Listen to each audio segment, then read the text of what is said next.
Now, just finally today, a new study has found that the number of Brits who receive more in benefits and state support than they pay in tax has reached a record high. Analysis from the think tank Civitas shows that 54% of households now get more from the government than they contribute. That's around 36 million people, and the observant among you will notice it's more than half. On net, more people are taking out of the system than are putting into it. Well, Tim Knox is the co-author of the Civitas report, and I'm delighted to say joins me now. Thank you for making the time for us this morning.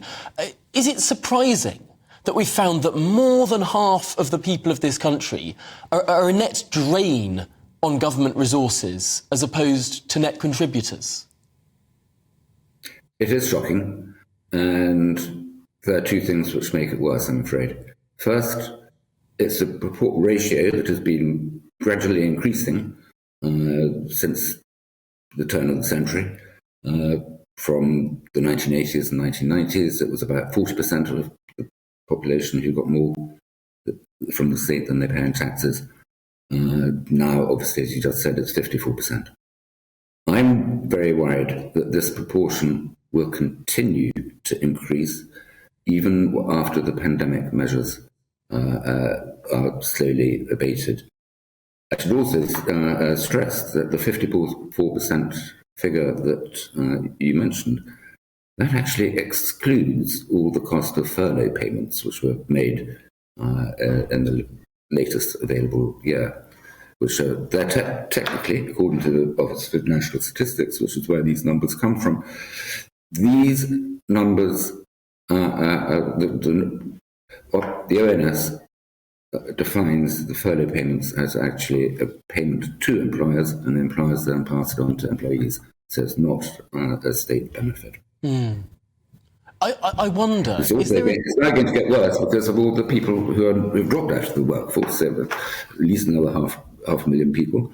The huge energy price guarantees that get effectively given everyone £400 more in benefits.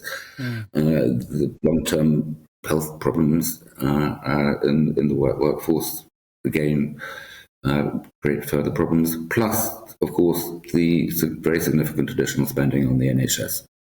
Is there a danger here that we might reach a point, I don't know if it will be a specific percentage, but whereby the productive bit of the economy is so much smaller than the receptive bit of the economy? Does that create a social, a political issue? Is it sustainable to have a society where an ever smaller proportion of people are paying for the lifestyles of an ever larger proportion of people? Well, I think that is a very true concern.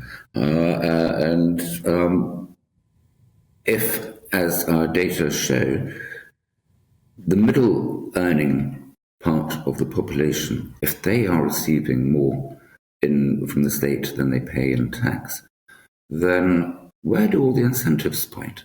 Surely it's not unreasonable if you are in that position, but you will always demand greater and greater state support, state spending.